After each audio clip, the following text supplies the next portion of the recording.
Hello everyone. तो कैसे हैं आप लोग? चलिए स्टार्ट करते हैं। ऑलरेडी हम लोग बात कर रहे थे इरोजन और डिपोजिशन लैंडफॉर्म के बारे में, जिसमें हम पहले ही थ्री एलिमेंट्स के बारे में बात कर चुके हैं। बाय रिवर, सी वेव और विंड, इनके थ्रू बनने वाले इरोजन और डिपोजिशन लैंडफॉर्म के बारे में बात कर चुके हैं। आज हम बात करेंगे कास्ट लैंडफॉर्म के बारे में। ओके, बेसिकली कास्ट लैंडफॉर्म क्या, ये है लैंडस्केप वगैरह जहाँ पर लाइमस्टोन रिच एरिया होता है, मतलब लाइमस्टोन से बनी हुई चट्टानें जो कि ईजिली एरोड हो जाती हैं, अपरदित हो जाती हैं और सॉल्युबल होती हैं वाटर के अंदर। ठीक है, अब एक इनकी लोकेशन कहाँ कहाँ मिल सकते हैं इस तरह की कास्टोफोग्राफी। एक तो है यूगोस्लाविया, एड्रियाटिक सी के पास, चाइना, और यूएसए के अंदर अगर देखा जाए तो यूएसए के अंदर एक तो हो गया फ्लोरिडा में, और फिर केंटुकी। यहाँ पर इस तरह के लैंडफॉर्म भी पाए जाते हैं। ठीक है, अब अगर इस तरह के लैंडफॉर्म अगर बन रहे हैं तो उनके कुछ ना कुछ कंडीशंस तो होंगी बनने के लिए, ऐसी तो नहीं बन गई। तो क्या कंडीशंस होती हैं एक कास्ट लैंडफॉर्म बनने के लिए? कंडीशंस अगर देखा जाए तो एक तो है कि प्रेजेंस ऑफ सोल्युबल रॉक, मतलब लाइमस्टोन हम देख ली, चूना पत्थर वाटर में सोल्युबल होता है।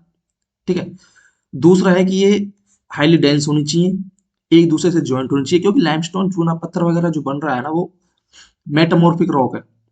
ठीक है, और थिन बेडेड होनी चाहिए, मतलब उसका बेड ज्यादा हार्ड नहीं होना चाहिए, इजी तरीके से एरोड हो जाए और सॉल्युबल हो जाए। ठीक है, ये दो कंडीशंस इसके लिए चाहिए। अब अप्रोच अपनी वही रहेगी। फर्स्टली हम बात करेंगे इरोजन पैटर्न के बारे में, और उसके बाद डिपोजिशन लैंडफॉर्म के बारे में बात करेंगे। ठीक है, तो एक डायग्राम के थ्रू समझते हैं। उससे पहले एक चीज होती है कि कैवर्न क्या होता है इसमें। ठीक है, कैवर्न होता है, बहुत बार आपने देखा होगा कि जमीन वगैरह नीचे धस जाती है।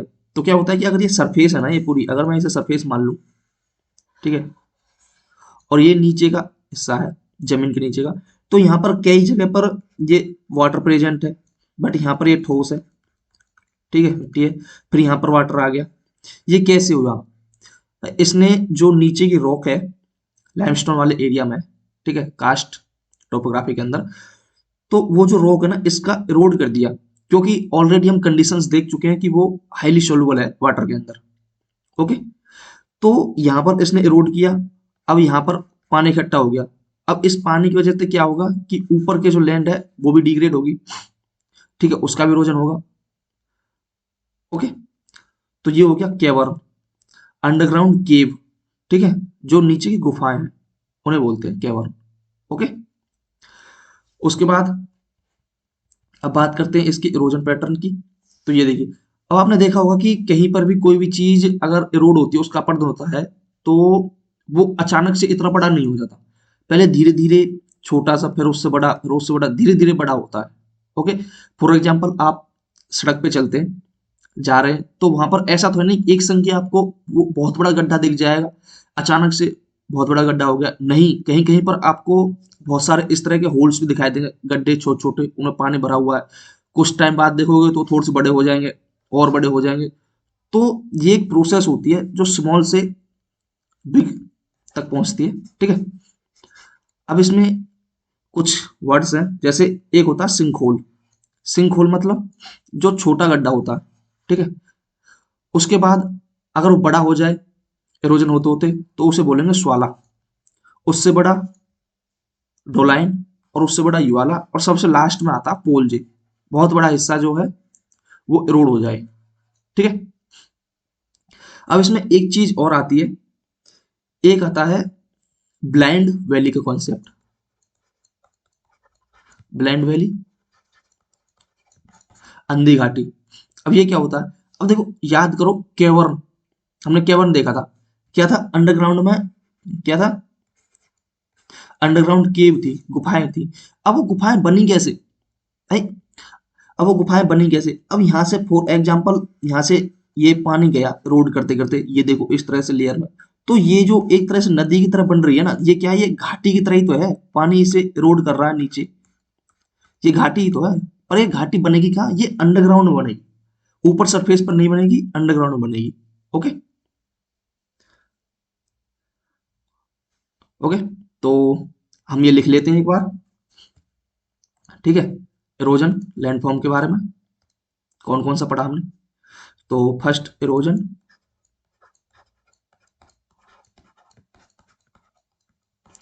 तो सबसे पहले हमने क्या पढ़ा, हमने कैवर्न देखा। ओके, कैवर्न के बाद सिंकहोल, उसके बाद स्वाला, डोलाइन, युआला, पोलजे और ब्लैंड वैली। अब जब हमने इरोजन पैटर्न पढ़ लिए, तो इसके डिपोजिशन पैटर्न के बारे में भी जानना है। अब डिपोजिशन पैटर्न में ये डायग्राम देखिए आप, तो इसमें अगर मैं किसी चीज को पकड़ता हूं, तो हम आम बोलचाल में बोलते हैं कि पकड़ पकड़, टाइट पकड़, ठीक है। एक तो होता है स्टेलिक टाइट और एक होता है स्टेलिक माइट। ओके, अब देखो, अब आते हैं हम ब्लैंड वैली वाले कॉन्सेप्ट में। अब ये नीचे अगर जा रही है, ये इस तरह से जा रही है, तो ऐसा तो है नहीं कि जो डिपॉजिट्स हैं या सेडिमेंट्स हैं वो सिर्फ इधर इधर बीच वाले एरिया में ही जाएंगे। भाई ये यहाँ इस एरिया पर भी लगेंगे, चिपकेंगे, ये इस पर भी इकट्ठे होंगे, ठीक है। अब यहाँ पर डायग्राम देखिए आप, ये देखिए इस तरह से लटके हुए हैं ना, ये कैसे लटके हुए हैं भाई, ये टाइट लटके हुए हैं ना, ठीक है, ऊपर छत पर टाइट लटके हुए हैं ना, तो इसे बोल रहे हैं स्टेलिक टाइट। और अगर मैं नीचे वालों को देखूं, तो उन्हें बोल रहे हैं स्टेलिक माइट। ओके, अब कुछ टाइम पीरियड के बाद क्या होगा, अब देखो ये सेडिमेंट्स हैं, अब ऐसा तो है नहीं कि सिर्फ थोड़े थोड़े आएंगे, इतने कितने ही रहेंगे, टाइम पीरियड के बाद ये और बड़ा होगा, ये भी और बड़े होंगे, एक टाइम ऐसा आएगा ये दोनों आपस में मिल जाएंगे, तो इसे क्या बोलेंगे, इसे बोलेंगे कॉलम पिलर।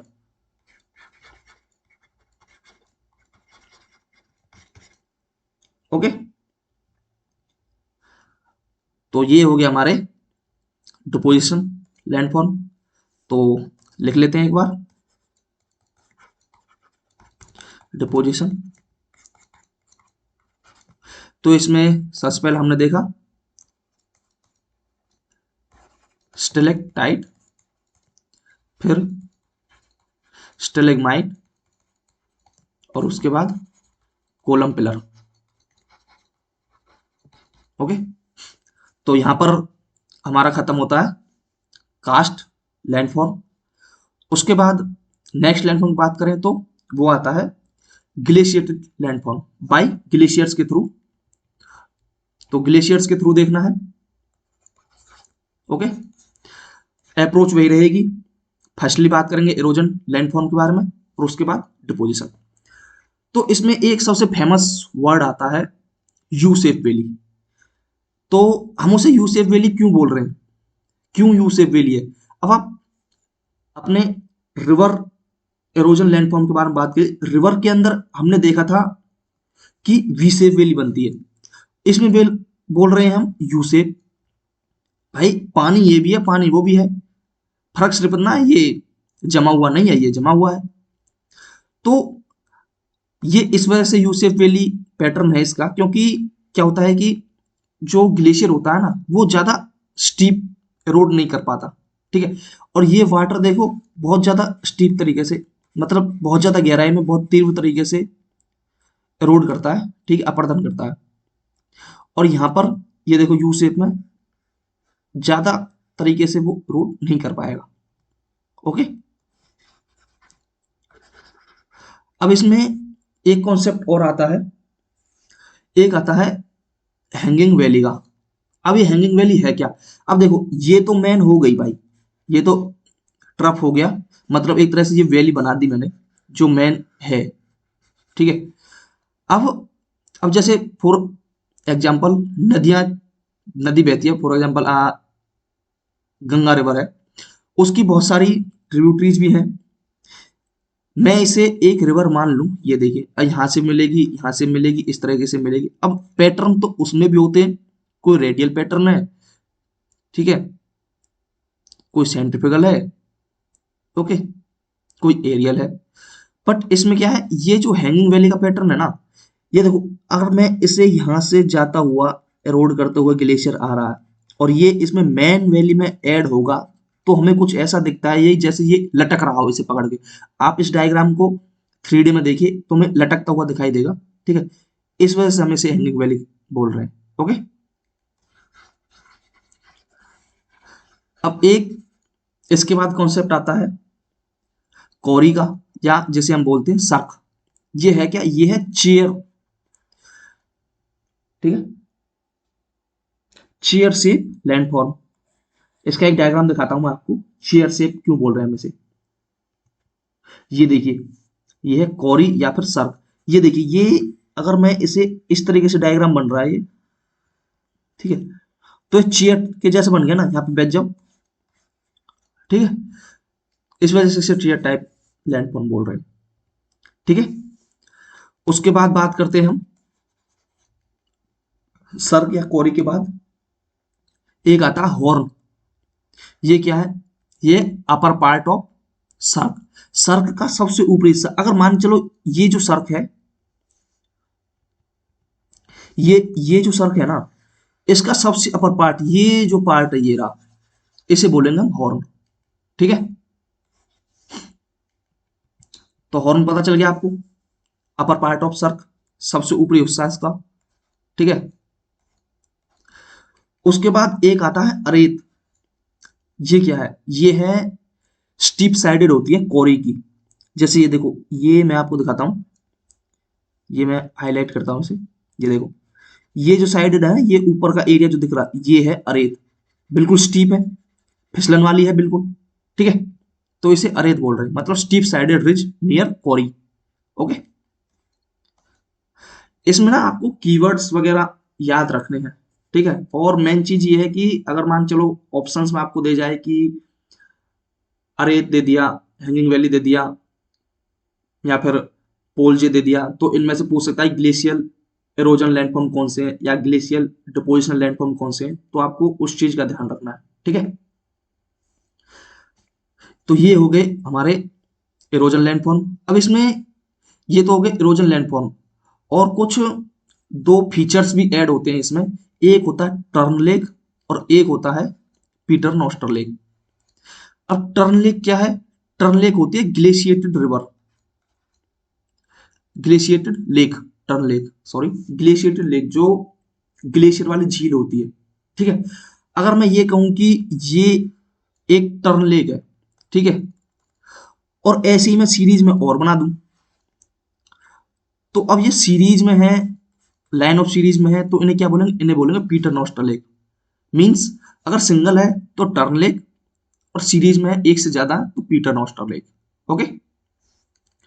तो अपने एरोजन लैंडफॉर्म हम लिख लेते हैं एक बार, ठीक है। तो halogen landform,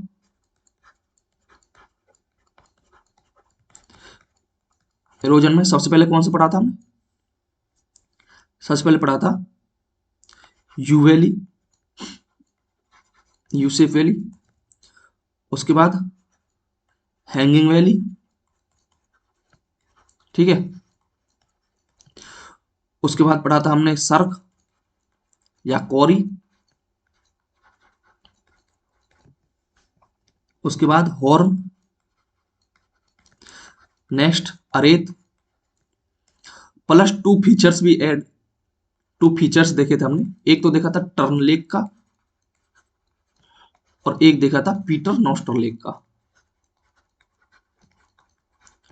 Peter Nostr lake, okay. अब बात करते हैं डिपोजिशन लैंडफॉर्म के बारे में। अब देखो, पहले आप एक ये डायग्राम देखिए, ये देखिए, ये यू शेप वैली, ठीक है, ये कौरी या सर्क, इसका अपर पार्ट हॉर्न, ठीक है। ये देखियो, अगर मैं आपको अकेली सिंगल बताऊं तो ये टर्न लेक, और ये सीरीज में है तो पीटर नॉस्टर लेक, ओके, ये देखिए हैंगिंग वैली, ये ये क्या है, ये वही है, हॉर्न, हॉर्न नहीं, ये है कौरी या सर्क, ये देखो इस तरह से चेयर टाइप दिख रहा है। ये है अरेत, ये देखो स्टीप साइडेड जो है, बिल्कुल फिसलन वाली जगह, ये देखो कैसे फिसल रही है। ठीक है, अब बात करते हैं ग्लेशिएटेड डिपोजिशन लैंडफॉर्म के बारे में। ओके, इसमें सबसे पहले एक वर्ड आता है एस्कर। अच्छा, एक चीज होती है कि मान चलो अगर मैं इसे, ये माउंटेन है, यहां से ग्लेशियर ऐसे इरोड करते हुए आ रहा है, ठीक है, अब इरोड करते हुए आ रहा है तो अपने साथ कुछ सेडिमेंट्स भी तो लेकर आएगा।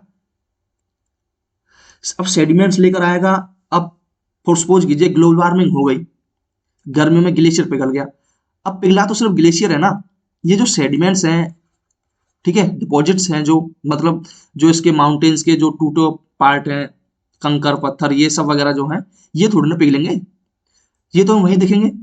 अब देखो ये ग्लेशियर हुआ और यहाँ पर ये नीचे इसके सेडिमेंट्स हो गए, पानी गया पिघल, ये ग्लेशियर, अब बचे क्या सेडिमेंट्स, और सेडिमेंट्स किस में, एक सीरीज में। ओके, तो उस सीरीज ऑफ सेडिमेंट्स को क्या बोल रहे हैं, उसे बोल रहे हैं एस्कर। ठीक है, या फिर सीरीज ऑफ सेडिमेंट्स या रिज ऑफ सेडिमेंट्स, तो वो हो गया एस्कर। ओके, अब एक वर्ड आता है केम्स। अब केम्स क्या है, केम्स है, अब देखो ये तो है सीरीज पूरी, अगर मैं इस सीरीज को तोड़ दूं, मतलब ब्रोकन रिज ऑफ सेडिमेंट्स, तो टूटी हुई रिज जो है, टूटी हुई रेखा जो है सेडिमेंट्स की, उसे बोल रहे हैं केम्स। ओके, उसके बाद एक चीज आती है ड्रमलिन।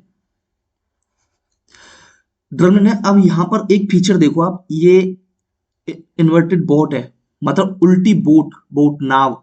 ओके, तो इन्वर्टेड बोट शेप पैटर्न जो है, बोट शेप फीचर जो है, उसे बोल रहे हैं ड्रमलिन।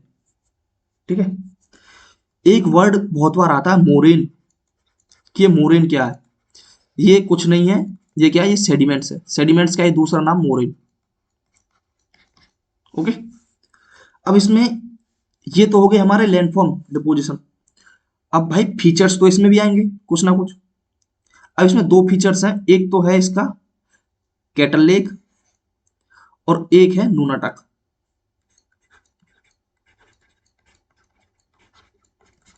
कैटल होल्ड्स क्या है, या कैटल लेक, ये है प्लेन एरिया है ये, ठीक है, यहां पर जो झीलें हैं, ग्लेशियर वाली झील, उसे बोल रहे हैं कैटल लेक्स। और नूनाटक किसे बोलते हैं, ये बोल रहे हैं ग्लेशिएटेड आइलैंड, जो बर्फ का आइलैंड होता है, बर्फ का द्वीप जो होता है, ओके, उसे नूनाटक, ये फीचर है। ठीक है,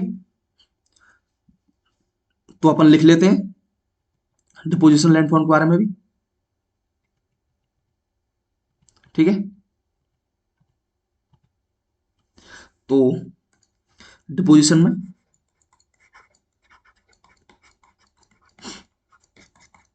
सबसे पहले हमने क्या देखा, सबसे पहले देखा हमने एस्कर, उसके बाद केम्स, उसके बाद ड्रमलिन, हमने देखा मोरेन, प्लस टू फीचर्स देखे, एक तो कैटल लेक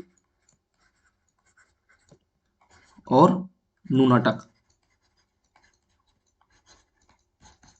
ओके, यहां पर हमारी जो फिजिकल ज्योग्राफी है, उसका एक पार्ट जो जियोमॉर्फोलॉजी होता है, वो यहां पर फिनिश होता है।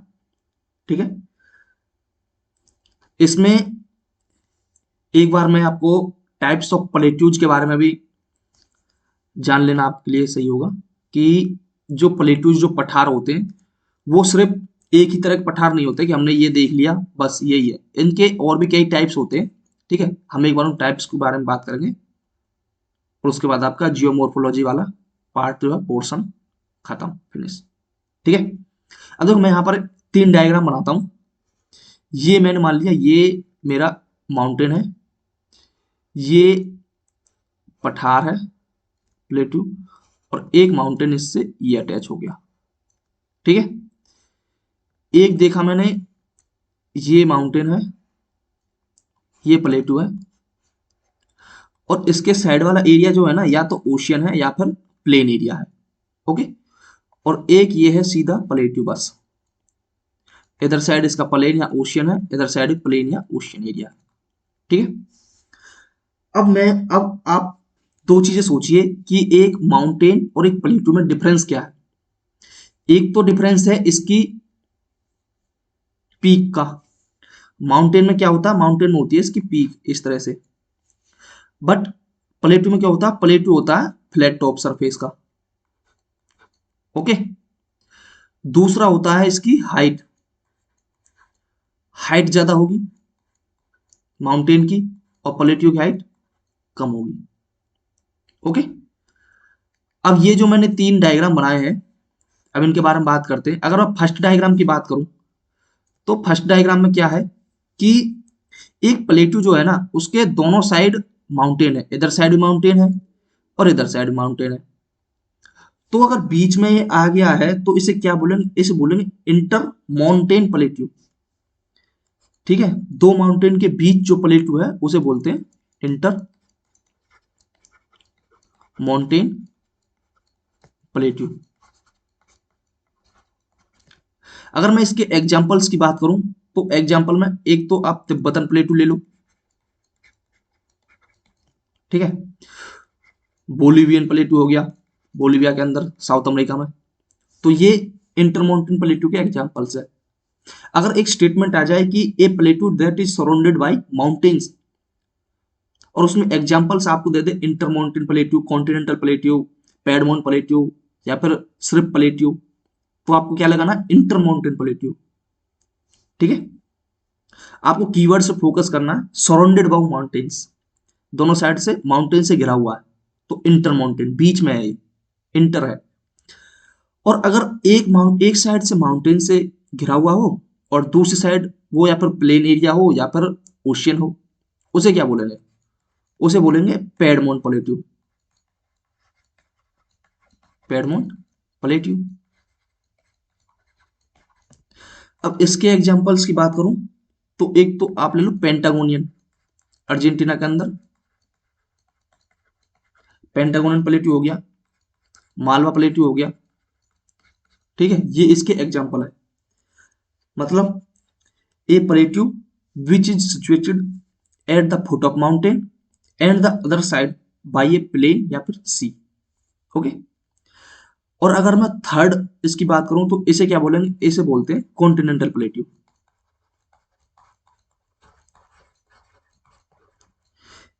ये नॉर्मली अपलिफ्टमेंट से बना है। जैसे आपने एक कॉन्सेप्ट पढ़ा होगा कि भाई जो हमारा दक्कन प्लेट्यू जो बना है, दक्कन का पठार जो बना है, वो रियूनियन हॉटस्पॉट की वजह से बना है। मतलब जब हमारा इंडिया था वो गोंडवाना लैंड का हिस्सा था, वो नॉर्थ में मूव किया तो रियूनियन हॉटस्पॉट हुआ। ठीक है, मीसोजोइक एरा में। अब उसकी वजह से जो लावा निकला नीचे से, उससे ये बना है, ये प्लेट्यू इकट्ठा हो गए। ओके, तो ये नॉर्मल अपलिफ्टमेंट से बना है। ऐसा तो है नहीं कि साइड में माउंटेन है, उसका इरोजन हुआ, उसके बाद उनमें कॉम्पैक्शन हुआ तब जाके वो बना, नहीं। तो इसके एग्जांपल आप एक तो मेटाग्रोसो प्लेट्यू दे सकते हो, ओके, ब्राजील के अंदर, और एक दक्कन प्लेट्यू को भी दे सकते हो। ठीक है, तो यहाँ पर ये डिफरेंट टाइप ऑफ प्लेट्यू हैं। अच्छा, एक चीज और आती है कि अगर हम बेडलैंड टोपोग्राफी की बात करें, सबसे खराब जो टोपोग्राफी है वो कहाँ की बनती है, वो बनती है रेगिस्तान वाले एरिया में। क्यों, ना तो वहां पर वाटर की अवेलेबिलिटी है और ना ही वहां पर कुछ वो चीज है जो जो वहां पर हम उस मिट्टी को दोबारा से उपजाऊ बना पाए। तो सबसे बेडलैंड टोपोग्राफी किसकी कमी की बनती है, तो वो बनती है विंड प्लस वाटर। ये क्वेश्चन ऑलरेडी आ चुका है पीवाईक्यू में, ठीक है। तो आपसे पूछ भी सकते हैं कि badland topography, badland topography made by